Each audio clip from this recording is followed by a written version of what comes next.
But whoever he is, he's going to buy my box supper at the 4th of July picnic.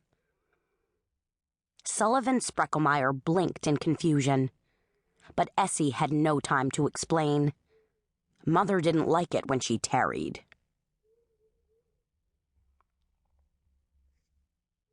Chapter 1. 20 years later.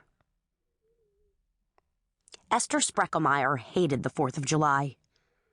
This day, above all others, reminded her that everyone in the world went 2 by 2.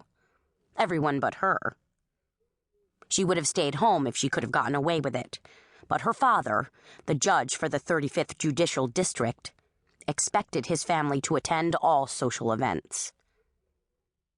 Standing in the quiet of her family's kitchen, she determined that this year was going to be different. She had turned 30 last week, and she needed a husband. Now. She straightened the red and white gingham bow wrapped around her basket handle, then checked the contents one more time.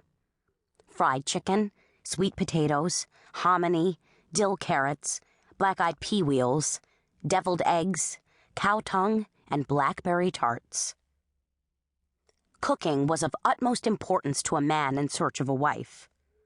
Whoever bought her box supper today at the auction would need to know that with Essie, he'd be well taken care of.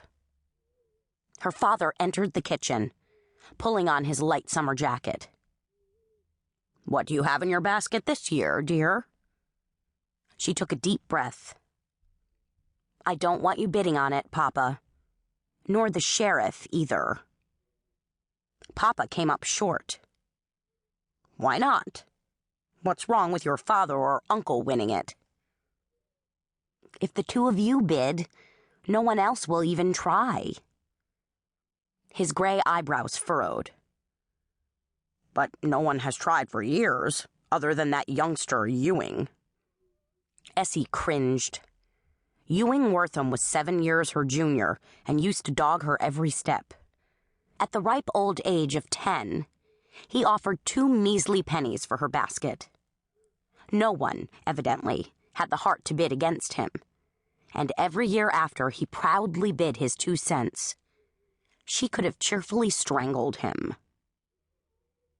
She'd received her height early and her curves late.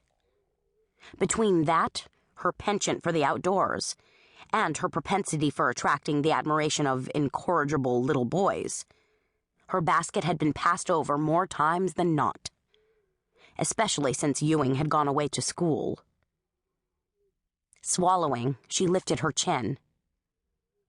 "Nevertheless, Papa, I don't want either of you bidding on it." "I don't understand."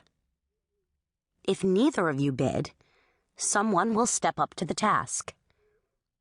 "Don't be ridiculous," her mother said, entering the kitchen and tucking a loose curl up under her hat. "No one's going to bid on your basket, Essie. Now let's go. We're going to be late." Papa opened the door. Mama stepped through, the taffeta beneath her silk moire skirt rustling. Essie gripped the edge of the table and stayed where she was. "Are you coming?" Papa asked. "Only if you promise not to bid." He stood quiet for a long minute. It wasn't hard to understand why the people of Corsicana elected him term after term. Everything in his bearing exuded confidence and invited trust. His robust physique, his commanding stature, his sharp eyes, his ready smile. "Come along, Sullivan," her mother called. "Whatever are you doing?" He stayed where he was. "I'll have to leave during the auction then, Essie. I would not be able to stand it if Ralph held up your supper and no one bid." "That's not going to happen." He tugged on his ear. "All right, then. Your uncle and I will slip away before your box comes up for auction. If you're sure." "I'm sure." But she wasn't. And between their arrival at the park and the start of the auction, Essie's self-assurance flagged.